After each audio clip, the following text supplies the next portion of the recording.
As I said in a couple of other videos, January was a pretty rough month for me. I spent the whole time sick and then just kind of burnt out or something. Like I had a huge reading slump in the first 2.5 weeks of the month. And what I decided after making my January slump video was I'm just going to read whatever I want, whatever just tickles my fancy. And so I picked up a book I've been meaning to read since 2015.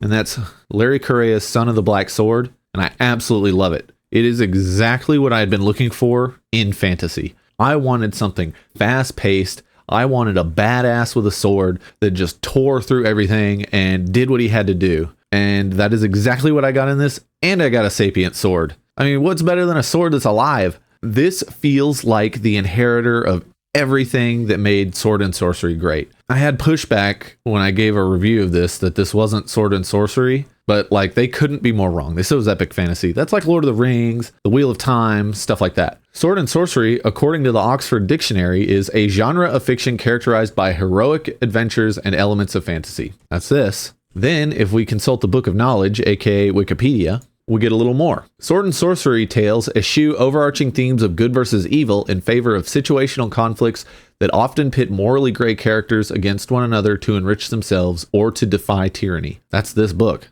There's a lot of things in it that are building to the overall series that does kind of feel like a good versus evil, but almost everyone in here is a morally gray character. Even the main character, whose entire existence has been to uphold the law, he's like Judge Dredd. Even he is stuck in this gray area where he doesn't even know where he should be anymore in the world. Like he's lost his place.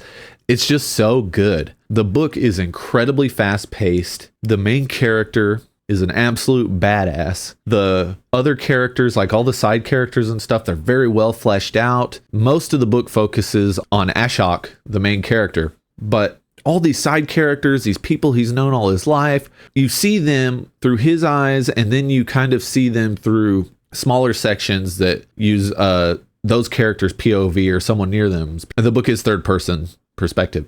And it's so good. The world is so well fleshed out. The magic system, I wouldn't call it a hard magic system, but it's like a soft magic system with limitations, like resource limitations. In order to perform magic, there's certain things you have to have, and as you perform the magic, it burns those things up. And those things are getting harder and harder to find. So there's no Deus Ex Machina like, oh, look at all this magic I got, I solved a problem.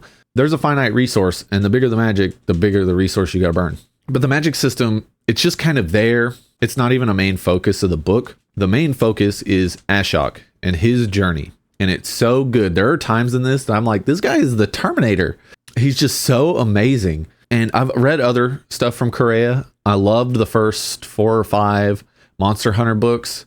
I didn't like it when he started having like a co-writer and stuff, and I just didn't enjoy them anymore. And I love the Grimoire Chronicles.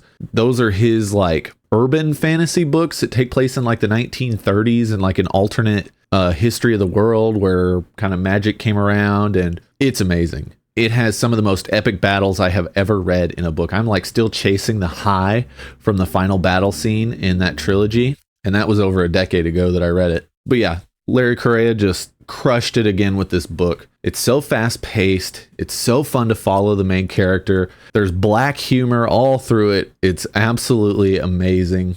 And Ashok is legit one of the best characters I've followed in one of these stories. You know, a lot of fast paced fantasy, the characters can kind of be flat, or the plot can kind of be flat. This was very, very good from start to finish. I have like a few nitpicks. One of them is hiding information from the reader that's literally right there. Like the POV character you're following has read the information, but he still doesn't give it to you. That's kind of cheap. It's just nitpicking. And beyond that, it's so well written. It's so fun. I have been reading fantasy lately, and I've just been like, where's the action? Like, I want something cool to happen. Like, all this world building and stuff, but nothing cool is happening.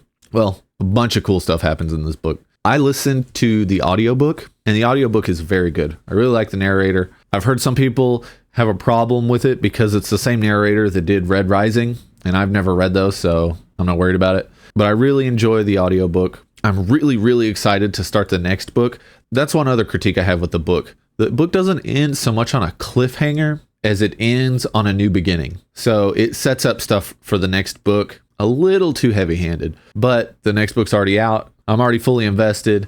this is so good. So I'm going to forgive him for that. And I'm just going to jump into the next book sometime soon. Yeah. I can't recommend this book enough. I can't believe that so few people talk about it on BookTube. I've seriously only seen like one other video of someone talking about it. I never see anyone talk about it on anything. I just think the book is really good. And I would highly recommend it to anyone that is looking for fast-paced fantasy with really good characters, really cool world building. And I really hope some of you will let me know if you read it. Tell me in the comments. Give me a like if you're interested in this book or you've read this book. And with that, I'll see you next time.